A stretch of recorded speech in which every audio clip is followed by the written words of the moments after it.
Em nome do Pai, do Filho e do Espírito Santo. Amém. Querido irmão, querida irmã, paz e bem. É na alegria do Espírito Santo que aqui mais uma vez nos encontramos no canal para a reflexão do Santo Evangelho. E hoje a Igreja nos fala através do Evangelista São Marcos, capítulo 16, versículo do 15 ao 20. O Senhor esteja conosco, Ele está no meio de nós. Proclamação do Evangelho de Jesus Cristo segundo São Marcos. Glória a vós, Senhor. E disse-lhes: Ide por todo o mundo e pregai o Evangelho a toda criatura. Quem crê e for batizado será salvo, mas quem não crê será condenado. Estes milagres acompanharão os que crerem. Expulsarão os demônios em meu nome, falarão novas línguas, manusearão serpentes, e se beberem algum veneno mortal, não lhes fará mal. Imporão as mãos aos enfermos, e eles ficarão curados. Depois que o Senhor Jesus lhes falou, foi levado ao céu, e está sentado à direita de Deus. Os discípulos partiram e pregaram por toda parte. O Senhor cooperava com eles e confirmava a sua palavra com os milagres que o acompanhavam. Palavra da salvação, glória a vós, Senhor. Que as palavras do Santo Evangelho perdoem os nossos pecados e nos conduza à vida eterna. Amém. Querida Igreja de Cristo, é povo amado de Deus. Hoje o Senhor nos fala dizendo: Ide por todo o mundo e pregai o Evangelho. Então aqui a gente vê a missão do Cristo, ele passa para a sua igreja. Aqui, essa missão direta o Senhor dá aos apóstolos e os seus sucessores hoje. Na Cátedra de Pedro, senta-se o Papa Francisco e os demais da família eclesial, arcebispos, os padres, e aí por diante, E os diáconos também na família do clero. Recebeu aqui os pastores, os apóstolos, a missão direta do Cristo, do ide por todo mundo e pregai o Evangelho. E a igreja, na sua infinita bondade, nela também a nós leigos nos foi confiado pelo nosso batismo. Volto a dizer, como disse no último vídeo agora anterior, a esse que pelo nosso sacerdócio, podemos dizer assim, o comum, como diz em 1 Pedro, falando desse sacerdócio comum, 1 Pedro capítulo 2, versículo 9: Vós, porém, sois uma raça escolhida, um sacerdócio régio, uma nação santa, um povo adquirido para Deus, a fim de que publiqueis as virtudes daquele que das trevas vos chamou à sua luz maravilhosa. Então, meus queridos irmãos e irmãs, esta missão que o Cristo dá diretamente à sua igreja na pessoa dos apóstolos, eles também corresponsabiliza cada um de nós, leigos, conscientes da missão, leigos que querem assumir o seu batismo e não sumir das obrigações do seu batismo, onde a gente abraça na nossa condição de leigo, mas com a força e a graça do Espírito Santo, como vem nos dizer as Escrituras, este bem precioso em vasos de barro que somos, que vai nos dar a força e a graça de testemunhar Jesus Cristo, de anunciar com unção e poder sua santa palavra. E continua o Evangelho de hoje: quem crê e for batizado será salvo, mas quem não crê será condenado. Então a salvação se dá por esse batismo em Cristo, e este crer no sentido de acolher e viver a vontade de Deus na nossa vida. Nem todo aquele que diz Senhor, Senhor entrará no céu, mas aquele que faz a vontade do meu Pai que estais nos céus, já dizia Jesus. Então, é preciso crer no sentido de acolher e de viver. E quem não crê, rejeita a salvação, uma vez que Cristo veio ao mundo, deu a vida pela igreja e conquistou o eterno. É preciso que nós o aceitemos como nosso único Senhor e Salvador. E uma vez aceitando Jesus Cristo como nosso único Senhor e Salvador, na condição de viver sua vontade no nosso dia a dia, na luta contra o pecado, na luta contra a vontade da carne, na luta contra o espírito maligno que quer nos seduzir e enganar, porque ele só veio para fazer 3 coisas: roubar, matar e destruir, enquanto que Jesus veio para nos dar vida e vida em plenitude. Então nós queremos a vida e esta vida em plenitude. Queremos vida nova, queremos a vida eterna que o Senhor tem para cada um de nós. Por isso, meus irmãos e irmãs, possamos tomar cada vez mais consciência de que nós estamos incluídos, e não excluídos, mas incluídos nessa missão que Cristo conferiu à sua igreja. Estes milagres acompanharão os que crerem, expulsarão os demônios em meu nome, falarão novas línguas. Então, veja, meus irmãos, como a fé ela opera milagres. E aqui a gente entende as palavras, e muitas palavras em diversas situações, das pessoas que recorreram a Cristo no tempo que ele andou nessa terra. Ele dizia como?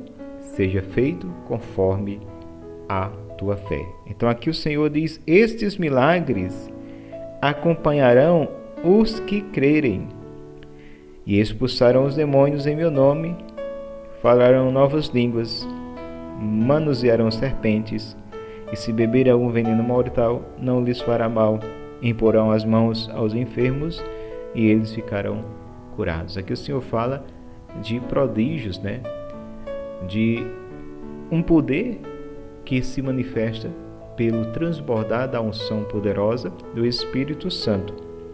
A gente vê que os apóstolos lá em Atos 2, no dia de Pentecostes, eles falaram novas línguas, Como foi essas línguas? Se chama o fenômeno das línguas. Às vezes as pessoas confundem, Atos 2 com a oração em línguas. E não são coisas diferentes.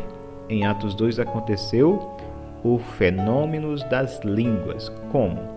Ou seja, havia várias pessoas de várias nacionalidades que ali estavam visitando aquela localidade.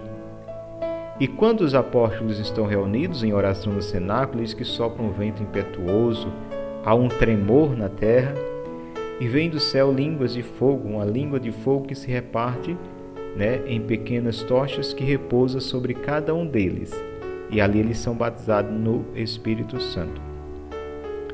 E essas pessoas que vêm de vários lugares, que falam línguas diferentes, quando elas vão ali olhar o que aconteceu, elas recebem o anúncio da palavra em sua própria língua materna.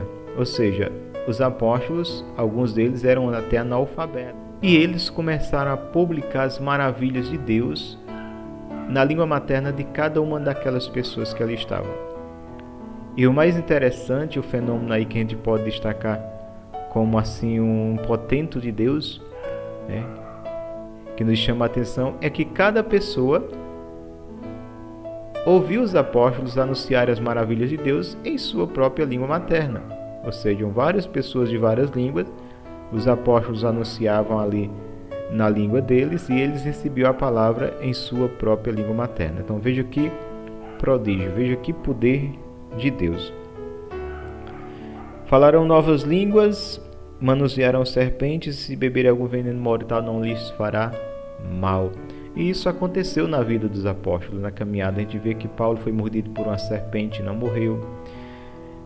A gente vê que os apóstolos no seu caminhar de levar a palavra se depararam com muitas situações de pessoas que estavam possessas de demônio e houve expulsão de demônios. a gente vê que eles se depararam com muitas situações de pessoas enfermas e eles colocaram a mão sobre elas e elas foram curadas. Então, tudo isso aconteceu em Atos, tudo isso aconteceu na missão ali da igreja que estava nascendo. Aí nós perguntamos, para os dias de hoje, acontece? Sim, acontece. Para os dias de hoje sim acontece, mas não é quando eu quero, não é quando você quer, é no tempo, na vontade de Deus. Às vezes as pessoas ficam assim, a gente, eu vou falar aqui uma situação, né? A gente teve um encontro da renovação carismática e aí foi finalizado com a missa. E a gente foi chamar lá um padre, eu vou falar de uma forma bem enigmática para ninguém saber quem foi esse padre, né, e de qual local foi. Mas foi um padre que ele era cadeirante. E aí ele teve a boa vontade de vir celebrar. E na pregação dele ele dizia assim: eu ouvi dizer que no meio de vocês tem esse negócio de cura, né? Cure as minhas pernas que eu quero andar. Parece até brincadeira, mas ele falava assim: cure as minhas pernas que eu quero andar, já que tem esse dom de cura. Então ele desafiou ali para que houvesse a cura das pernas dele. Então todo mundo silenciou, ele continuou a homilia, depois finalizou. E eu fiquei pensando, Jesus, quando ele exerceu seu ministério, quantos doentes haviam? Haviam até locais que chamava os leprosários, né? Em que viviam os leprosos ali. E Jesus não foi a nenhum desses lugares curar doentes, Jesus não foi às enfermarias. Mas no decorrer da missão do Cristo, no exercício da missão dele, quando ele se deparou com uma situação, ele não foi indiferente. E ele é Deus. Então ele não foi indiferente, mas ele não saiu para ir diretamente ali curar porque ele quis ir, né? Ele foi sim quando veio alguém até ele. Quando alguém veio suplicar, seja por uma pessoa sua, por um servo, que a gente vê o servo de centurião, a gente vê a filha de Jairo e tantas realidades que o Cristo, ele foi até lá. E se há uma situação que a gente vê Jesus indo de encontro, a situação do filho da viúva de Naim, né? Vai aquele povo naquele cortejo fúnebre para enterrar aquele jovem, Jesus vai até lá, vê aquela mãe chorosa e aí manda para lá e ressuscita aquele jovem e entrega a sua mãe. Mas não é no nosso tempo. Jesus é Deus, ele é Deus, então ele é quem manda no tempo, ele é quem diz o tempo. Mas quando se trata da missão que é dada à igreja, não é nós que queremos agora curar e vamos, se fosse assim a gente ia logo para os hospitais, né? Não tinha nenhum hospital com gente doente, todo mundo ia ser curado ali naquelas visitas de oração nos quartos, nas enfermarias. Mas é Deus quem cura, o tempo é de Deus, a hora é de Deus, e os porquês, porque uns às vezes são curados e outros não, também se pergunte a Deus, a Jesus, e não aquele que está apenas sendo ali um ministro, um servo naquele momento. Um padre também que se destacou muito no seu ministério, porque recebeu, de certa forma, o dom de orar por cura e libertação, foi padre Emiliano Tardif. Se você procurar na internet aí no YouTube, você vai colocar Padre Emiliano Tardif, momento da oração por cura. E aí você vai ver aí no finalzinho, quando ele celebrava a missa, ele fazia uma simples oração e tinha algumas pessoas cadeirantes que levantavam da cadeira de roda. E aí alguns críticos da época convidaram o padre Emiliano Tardif para um conceituado programa de TV, e nesse programa de TV o repórter fez uma pergunta: padre, já que o senhor tem esse dom, de certa forma, né, no falar do repórter, tem esse dom, porque o senhor, uns são curados e outros não na sua missa? E o padre olhou para o repórter e disse simplesmente: pergunte a Jesus, eu não tenho essa resposta, porque quem cura é Jesus. Aí o padre acrescenta: se fosse eu que curasse, eu iria para os hospitais, não tinha ninguém doente, mas quem cura é Jesus, então pergunte a ele, essa resposta eu não tenho. Então, não parou aqui com mais profusão, aqui de uma forma mais com excelência, de uma forma mais corriqueira na caminhada da igreja, se acontecia, Nenhuma realidade da que foram apresentadas a Jesus ou os apóstolos aqui saíram sem a solução. E às vezes nos encontros, tantas realidades saem sem a solução de uma cura, de uma libertação e aí por diante. Então, é o tempo de Deus, é dentro da vontade de Deus. E na medida que cada pessoa vai se entregando e se deixando cada vez mais ser transformado pela graça de Deus e santificado pelo poder do Espírito Santo, Deus vai usando mais essa pessoa. E isso é uma coisa que se é de ver e perceber. A gente vê que os santos, eles realizaram milagres em vida. Por quê? Porque eles tinham uma vida entregue a Deus, uma vida totalmente em Deus. Então aqueles santos se aniquilaram a si mesmos. Não eram mais eles que viviam, era Cristo que vivia neles.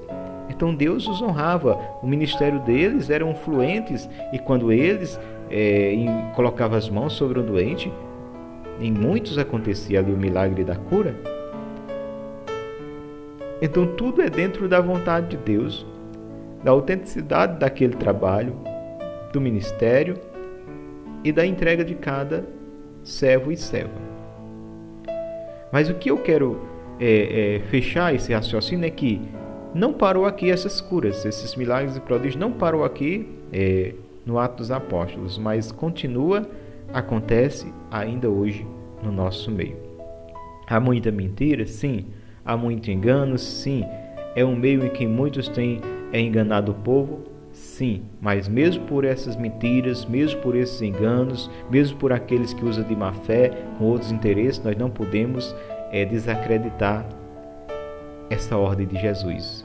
Ide por todo mundo, pregai o Evangelho, curai os doentes, purificai os leprosos e aí por diante. Nós não podemos desacreditar. Que foi Jesus quem disse, a palavra de Deus, ele decide. Quem crê, for batizado será salvo, quem não crê será condenado. É a palavra de Deus. Ide por todo mundo. Então ele conferiu esse poder à sua igreja. Quem crê, e ele acrescenta, quem crê e for batizado, olha aqui, vou até ler para vocês entenderem melhor. Quem crê e for batizado será salvo, mas quem não crê será condenado. Aí ele continua no versículo 17 do capítulo 16 de São Marcos. Esses milagres acompanharão os que crerem.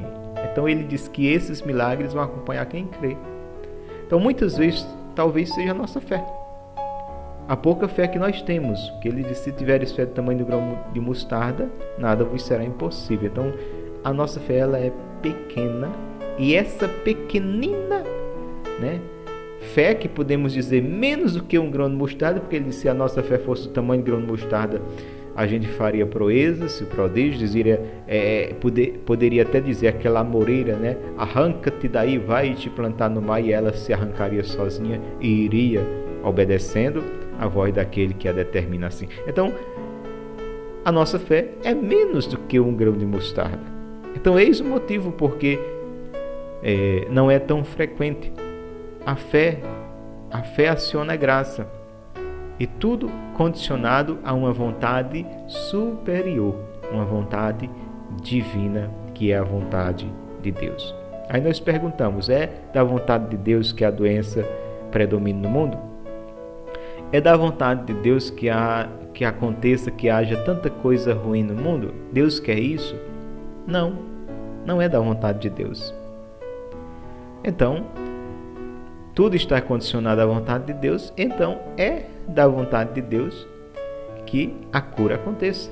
É da vontade de Deus que as pessoas sejam atingidas, beneficiadas com a graça que Ele derramou lá no alto da cruz, quando permitiu seu peito ser aberto, jorrando água e sangue como fonte de misericórdia que cura, que salva e que liberta.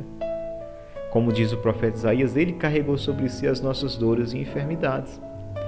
Então é preciso a gente lutar como fez Jacó, que brigou com Deus para ter a bênção. Mas muitas vezes a gente quer viver uma vida totalmente distante de Deus, rejeitando Deus, fugindo de Deus, não querendo saber de Deus, não tendo tempo para Deus, e depois queremos que Deus faça tudo aquilo que a gente quer, na hora que a gente quer, da forma que a gente quer.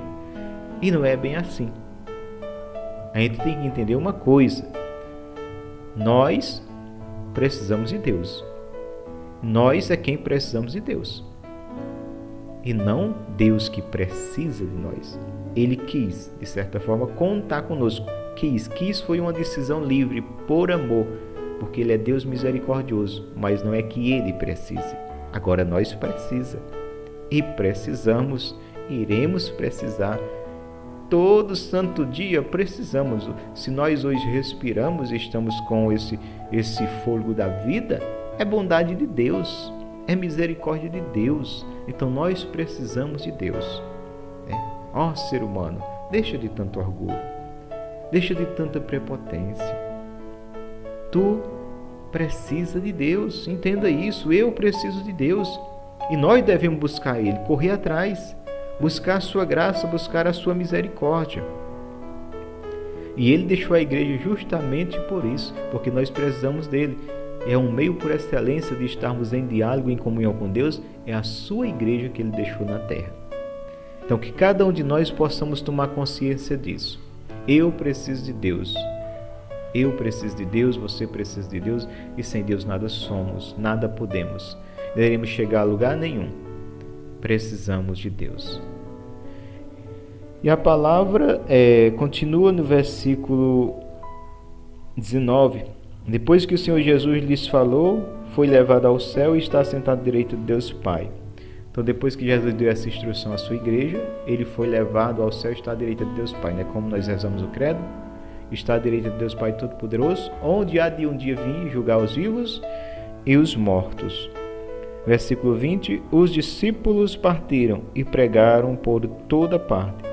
O Senhor cooperava com eles e confirmava a sua palavra com os milagres que o acompanhavam. Então o Senhor, ele confirmava, cooperava com eles, realizando ali, fazendo se cumprir o que as palavras ali dos apóstolos proclamavam. A gente vê Pedro e João, quando chega no templo, que aquele coxo, estende uma mão pedindo alguma esmola lá no templo, e Pedro e João diz: nem tenho ouro, nem tenho prata, mas em nome de Jesus de Nazaré, levanta-te e ande. E aquele homem dá um salto e levanta, começa a andar. Um homem que era aleijado, que era coxo de nascença. Então veja como Jesus confirma a palavra de sua igreja. Jesus confirma a palavra de sua igreja. Então Jesus não deixou a igreja aqui impotente, uma igreja que não tenha poder. A igreja de Cristo tem um poder dado por Ele. Ela tem o poder de salvar. A gente vê lá no Evangelho de São João, capítulo 20, versículo 23, quando o Senhor sopra sobre a sua igreja e diz: receber o Espírito Santo, a quem perdoardes os pecados, se lhes são perdoados, a quem os retiverdes, se lhes são retidos.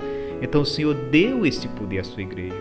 Então quando a gente vai ao sacerdote na confissão, que a gente confessa arrependido dos nossos pecados, que ele diz: em nome do Senhor Jesus eu te absolvo dos seus pecados, em nome do Pai, Filho e Espírito Santo, a gente é perdoado. Está escrito, João 20, 23, diz o seguinte: aqueles a quem perdoardes os pecados, se lhes são perdoados, aqueles a quem os retiverdes, se lhes são retidos. Então Jesus não deixou a igreja que não tivesse poder, ela tem um poder dado por Cristo Jesus, de perdoar pecados, de curar, de libertar, de levantar os caídos. A igreja do Cristo tem esse poder de nos colocar no céu. Por isso sejamos obedientes à voz da igreja que nos chama e nos quer. E diz: você é importante, eu quis. A igreja, na voz do Cristo, que se faz ecoar a voz do Cristo nos dias de hoje, diz: eu quis precisar de você. Então, seja humilde, seja dócil. Estenda sua mão à mãe que está estendida faz tempo para você. Segura na mão da mãe e vai caminhar junto com ela, a mãe igreja. Amém. Obrigado a você, meu irmão, minha irmã, que esteve até agora na sintonia, na palavra de Deus através do canal. Fica com Deus, que eu vou com Ele. Até a próxima oportunidade, se assim nos permitir. Paz e bem.